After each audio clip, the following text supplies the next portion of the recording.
네, 이제 다음 주에는 우리가 대면 예배를 드릴 수 있을 것 같아요. 그동안 영상으로 또 함께 예배 드려줘서 고맙고요.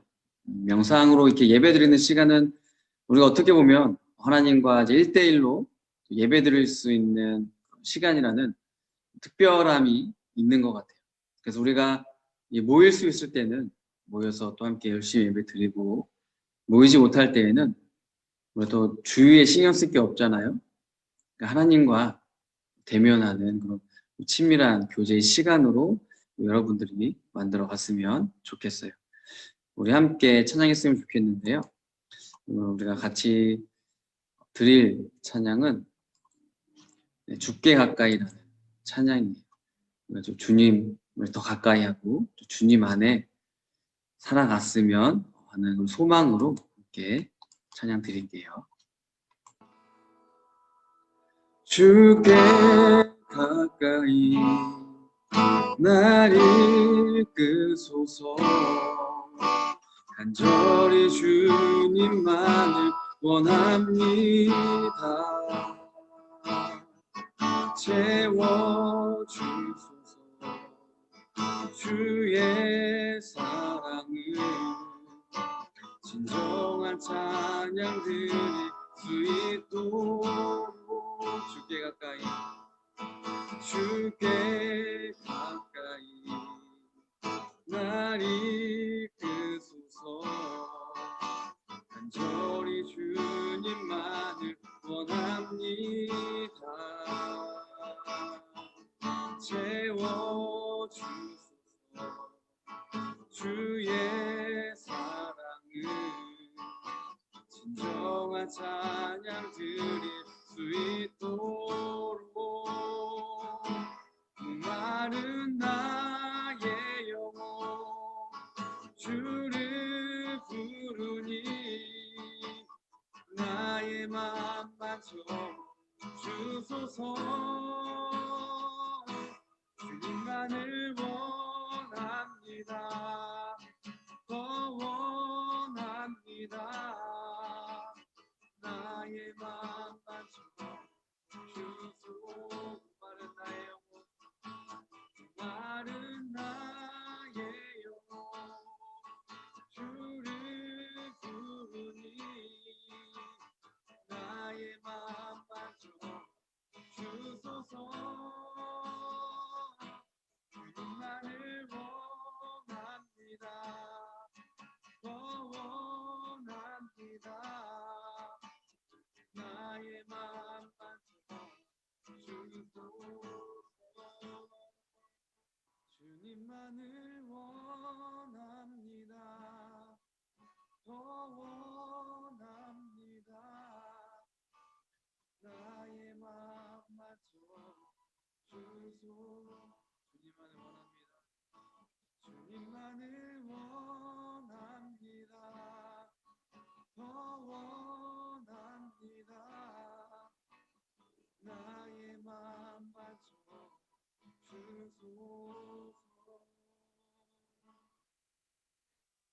오늘은 우리가 아브라함의 아들인 그 이삭의 자녀 이야기를 함께 살펴보도록 할게요. 창세기 25장 19절부터 26절까지의 말씀 한번 볼게요. 아브라함의 아들 이삭의 자손은 이러합니다. 이삭의 아버지는 아브라함입니다. 이삭은 40살에 리브가와 결혼했습니다. 리브가는 바단 아람에서 왔습니다. 리브가는 부두엘의 딸이자 아람 사람 라반의 누이입니다. 이삭의 아내는 아이를 낳지 못했습니다. 그래서 이삭이 아내를 위해 여호와께 기도드리니 여호와께서 이삭의 기도를 들어주셨으므로 리브가가 임신을 하게 되었습니다. 그런데 리브가의 뱃속에 있는 아기들이 서로 다투었습니다. 리브가는 어찌하여 내게 이런 일이 일어났는가 하고 생각하며 여호와께 나아가 여쭈었습니다. 여호와께서 리브가에게 말씀하셨습니다. 두 나라가 내 몸 안에 있다. 두 백성이 내 몸에서 나누어질 것이다. 한 백성이 다른 백성보다 강하고 형이 동생을 섬길 것이다. 아들을 낳을 때가 되자 리브가는 쌍둥이를 낳았습니다. 먼저 나온 아이는 몸이 붉고 그 피부가 마치 토록 같았습니다. 그래서 그 아이의 이름을 에서라고 지었습니다. 나중에 나온 아이는 에서의 발꿈치를 붙잡고 있었으므로 그 아이의 이름을 야곱이라고 지었습니다. 리브가가 아이를 낳았을 때에 이삭의 나이는 60살이었습니다. 아브라함은 우리가 알다시피 100세 때에 하나님께서 약속해 주신 그 이삭을 선물을 받게 되죠. 그리고 175세까지 이제 살다가 죽게 돼요. 그리고 이제 오늘 본문 20절에 보면 이삭은 40세에 리브가를 아내로 맞이했다고 알려주고 있어요. 그러니까 아브라함이 140세, 아직 죽기 전이죠. 140세에 이제 이삭이 결혼을 하게 되는 거예요. 그런데 이삭과 리브가 사이에 이제 문제가 발생해요. 21절에 보면 리브가가 아이를 낳지 못하게 돼요. 오늘날에는 여러 가지 환경적인 요인과 또 정신적이고 그런 육체적인 원인으로 인해서 아이를 낳지 못하는 경우들이 종종 생기게 돼요. 또 유산이 되는 경우들도 있죠. 그런데 이제 이삭 시대만 하더라도 이 아이를 낳지 못하는 것은 하나님께 저주를 받아서 그렇게 되었다라는 인식이 있었어요. 그래서 아이를 낳은 여인은 하나님의 복을 받은 여인이고 아이를 낳지 못하는 여인은 하나님께 저주를 받았다라고 생각을 했어요. 그래서 이삭이 한 행동이 뭐예요? 하나님께 기도했어요. 이삭은 자신의 부모님이 아브라함과 사라 사이에서도 이제 아이가 없었다가, 아니 아이를 전혀 낳을 수 없는 그런 상황에서 하나님께서 100세 때에 아이를 주신 것을 경험을 했잖아요. 이삭 본인이 그 은혜의 주인공이었단 말이죠. 그러니까 이삭은 지금 이제 리브가와 자기 사이에서도 이 아이가 없는 이 상황 속에서 자신의 부모님이 아브라함과 사라에게 행하신 그런 하나님의 은혜를 기억을 했던 거예요. 그래서 우리에게도 자녀가 없는 이 상황 속에서 하나님의 은혜를 달라고 기도를 했던 거예요. 그리고 하나님께서는 이삭의 기도를 들어주셨어요. 그런데 본문에 보면 리브가가 기도했다라고 하지 않고 이삭이 아내를 위해서 기도했다라고 표현해주고 있어요. 그러면 이 남편인 이삭은 아이 없는 것을 통해서 하나님의 은혜를 위해서 기도를 했는데 정작 본인은 하나님께 기도를 하지 않았을까요? 그렇지 않죠. 함께 기도했지만 오늘 이 본문에서는 이 리브가를 향한 이삭의 사랑이 얼마나 큰지, 이삭이 리브가를 얼마나 아끼고 소중히 여기는지를 잘 보여주고 있는 부분이에요. 그러면 하나님께서는 왜 아이를 낳지 못하는 이 이삭과 리브가의 기도를 들어주셨을까요? 첫 번째는 이삭과 리브가의 믿음 때문이었어요. 이 아브라함과 사라와 같은 아이를 낳을 수 없는 상황, 불가능한 이 상황 속에서 가능케 하시는 그 하나님을 신뢰함으로 하나님께 은혜를 구했던, 하나님께 간구를 했던 거예요.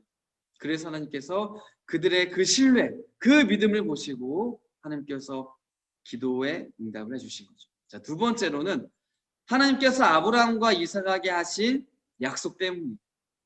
하나님께서는 아브라함과 또 이 야곱에게 이삭에게 하신 그 약속이 뭐예요? 그들의 자손들이 번성하게 될 것이다. 복을 줄 것이다. 너희들의 자녀가 바다의 모래와 같이 많게 될 것이다 라고 하나님께서 약속해 주셨어요. 그래서 하나님께서는 그 약속을 이제 실행시키시는 거죠. 그러니까 이 이삭과 리브가가 아이를 낳지 못한 이 상황 속에서 계속 있었다라고 하면 하나님의 약속이 중단되는 거죠. 그래서 하나님께서는 그 약속을 실행시키기 위해서 이들의 기도를 들어주신 거예요. 자, 그런데 만약 이삭과 리브가가 하나님께 기도하지 않았다면 어떻게 되었을까요? 아이가 생겼을까요? 생기지 않았을까요? 물론 우리는 알 수가 없는 일이지만 중요한 것은 뭐예요? 하나님께서는 이 하나님의 계획하심을 하나님의 사람을 통해서 이루어 가신다는 거예요. 근데 어떤 사람? 하나님을 신뢰하고 기도하는 사람. 그 사람을 통해서 하나님을 일을 하시는 거예요. 아무것도 하지 않는 사람에게는 아무런 일도 일어나지 않아요. 우리가 이제 중고등부 시기를 겪다 보면 여러 가지의 크고 작은 위기와 어려움들이 있을 수 있어요. 아니, 반드시 겪게 돼요. 이럴 때 우리가 해야 될 것은 무엇일까요? 하나님께서 나를 통해서 일하실 것을 기대하시면서 오늘 이삭과 리브가처럼 믿음 가운데 기도하는 것. 또한 하나님께서 나에게 원하시는 것이 무엇인지를 묻는 거예요. 단순히 내가 원하고 필요한 것을 요구하는 그런 기도에서 끝나는 것이 아니에요.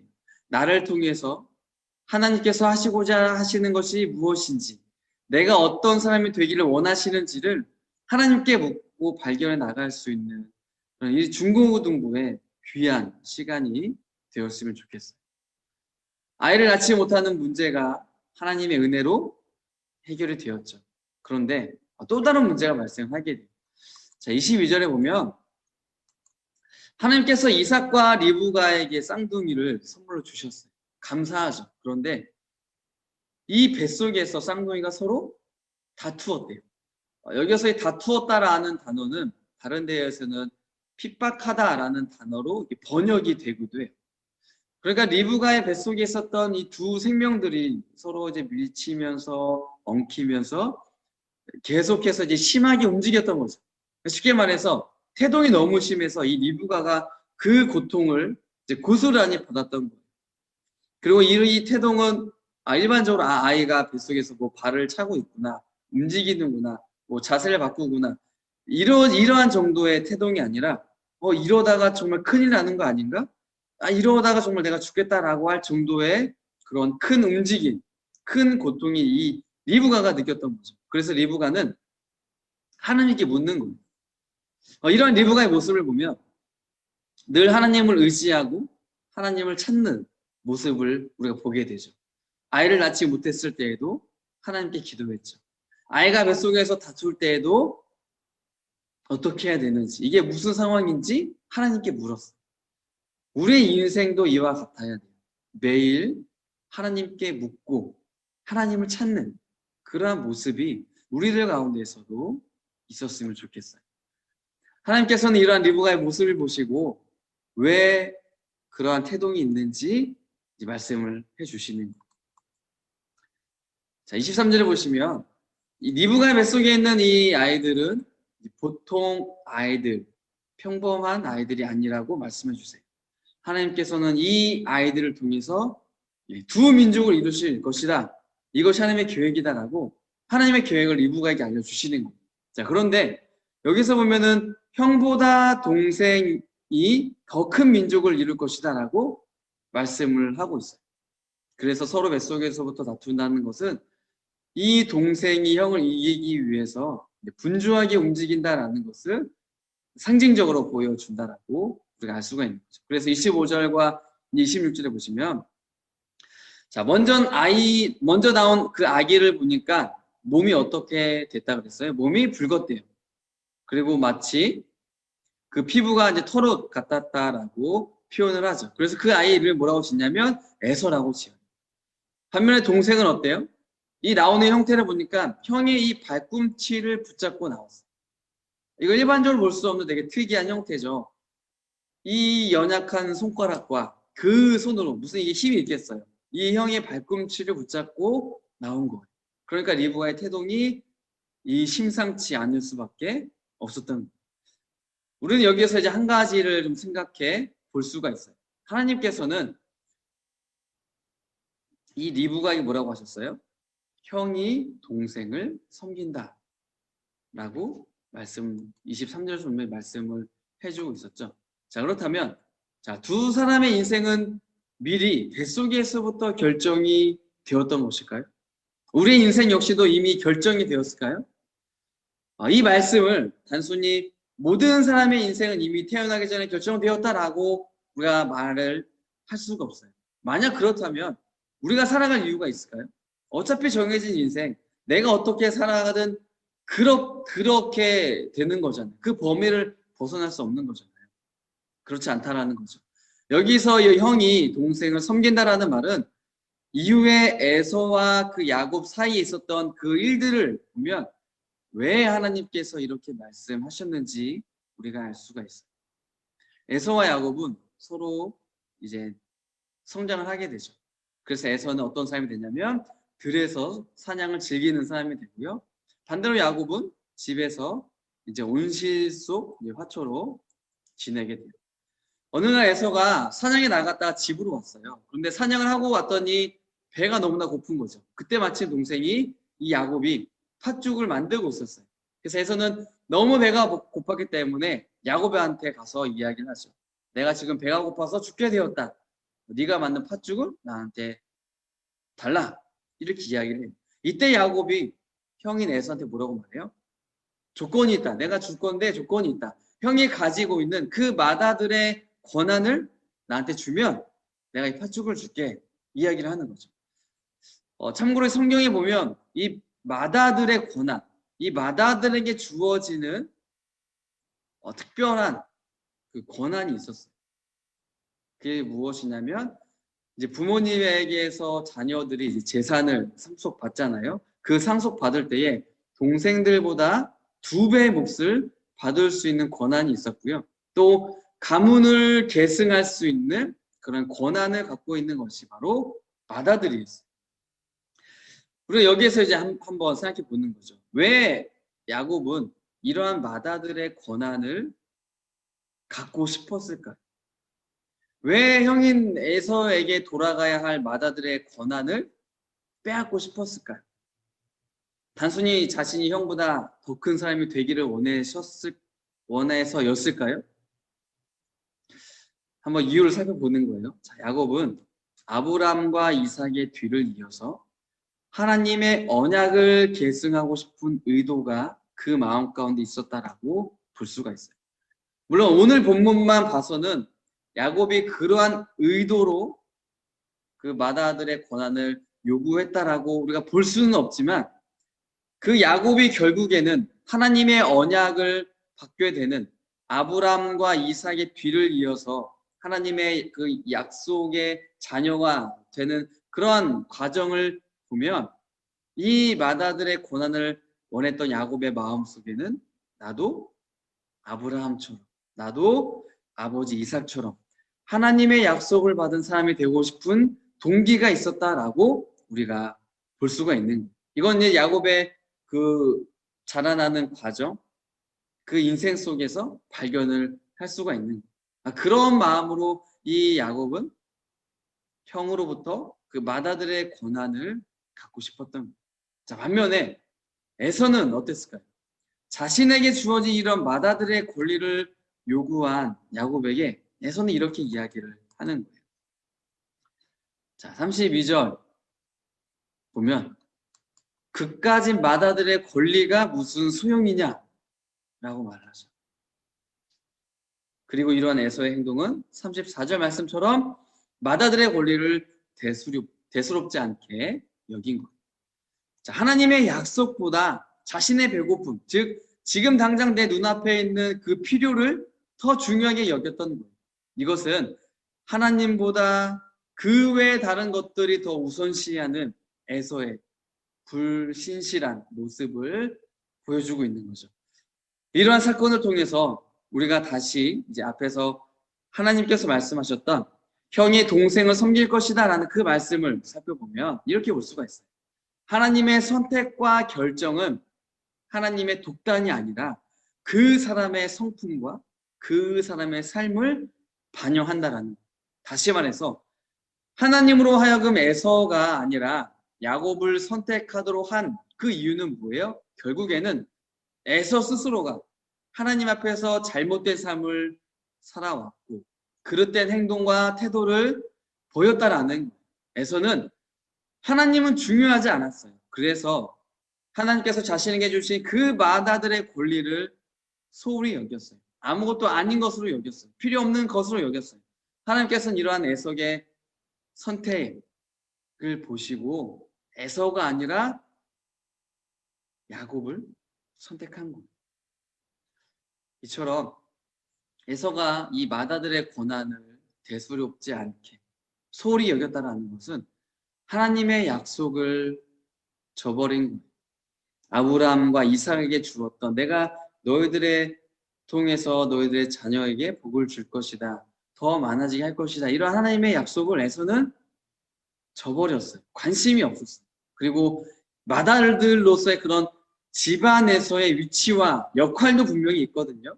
근데 이것 또한 포기하는 거예요.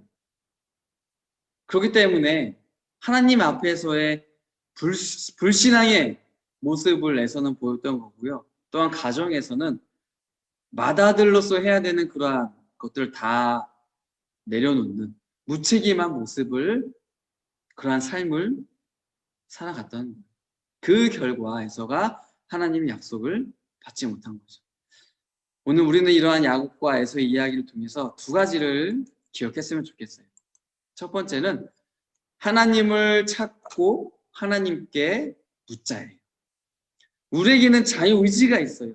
나에게 어려움이 있고 고민이 있을 때 해결할 수 있는 방법들은 너무나 다양하잖아요. 여러 가지 선택할 수 있단 말이죠. 하지만 오늘 이삭과 리브가는 어떤 선택을 했어요? 하나님을 찾았어요. 하나님께 물어봤어요. 하나님께 기도한 거예요. 왜요? 하나님은 내 기도를 들어주시고 불가능을 가능케 하시는 그 하나님이심을 경험을 했고 또 신뢰했기 때문입니다. 하나님은 내가 하나님을 자주 찾고 하나님께 묻는 것을 좋아하세요. 사소한 이야기, 작은 고민들, 또 큰 문제들, 이러한 것들 상관없이 나와 관련된 것이라면 그 무엇이든지 하나님 앞에서 말하기를 원하세요. 저는 여러분들이 하나님 앞에서 과묵한 사람, 조용한 사람, 이러한 사람이 아니라 좀 말이 많았으면 좋겠고요. 하나님께 조잘조잘 됐으면 좋겠어요. 그래서 하나님과 이러한 대화를 통해서 하나님과의 관계가 더 깊어지고 그 가운데 하나님의 위로를 얻고 힘을 얻고 회복의 은혜를 경험하는 우리 친구들이 되었으면 좋겠어요. 자, 두 번째는 하나님을 소중히 여기자. 에서가 이 맏아들의 고난을 대수롭지 않게 여기고 필요 없다라고 생각한 것은 결국에는 그것을 주신 하나님을 소홀히 여기고 관심이 없었다라는 것을 보여주죠. 에서에게는 하나님보다 자기의 필요가 더 중요했어요. 하나님은 관심의 대상이 아니었어요.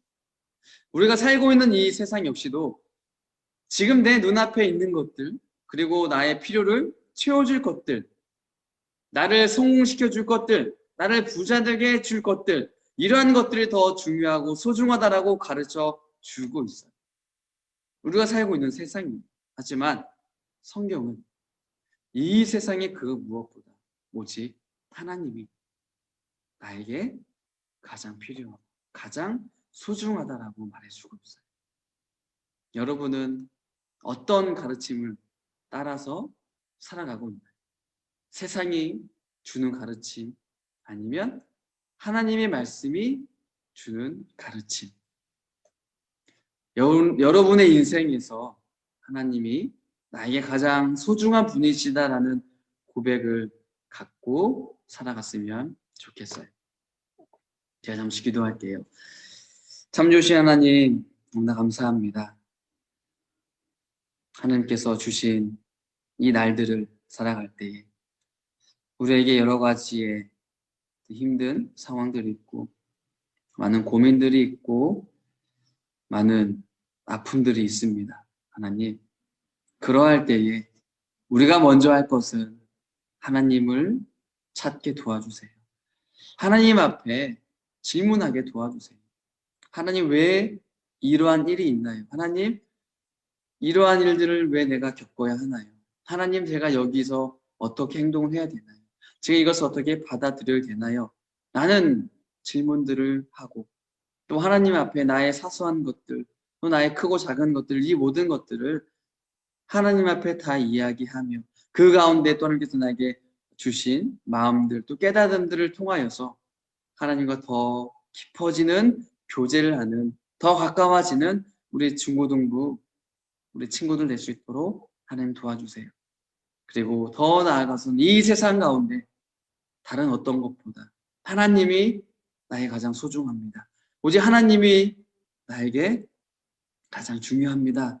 라는 고백으로 살아갈 수 있도록 하나님께서 은혜를 더해주세요. 이 세상은 우리의 인생에 더 중요한 것이 있다, 더 소중한 것이 있다 라고 가르쳐 주고 있어요. 하나님을 붙잡고 가면 세상에서 성공할 수 없다라고, 내가 원하는 것을 이룰 수 없다라고 이야기를 해주고 있어요. 하나님, 이러한 세상 속에서 우리 친구들의 가치관이 흔들리지 않게 도와주세요. 정작 내 인생에 가장 중요한 분, 나를 인도하시는 분, 내가 따라가야 할 분, 내 인생을 맡길 분은 오직 하나님밖에 없다라는 이 사실을 믿음 가운데 고백하고 오직 하나님만을 소중히 여기면서 사랑하면서 따라가며 살아가는 우리 중고등부 친구들 다 될 수 있도록 하나님께서 함께 해주세요. 감사하며 예수님의 이름으로 기도드립니다. 아멘.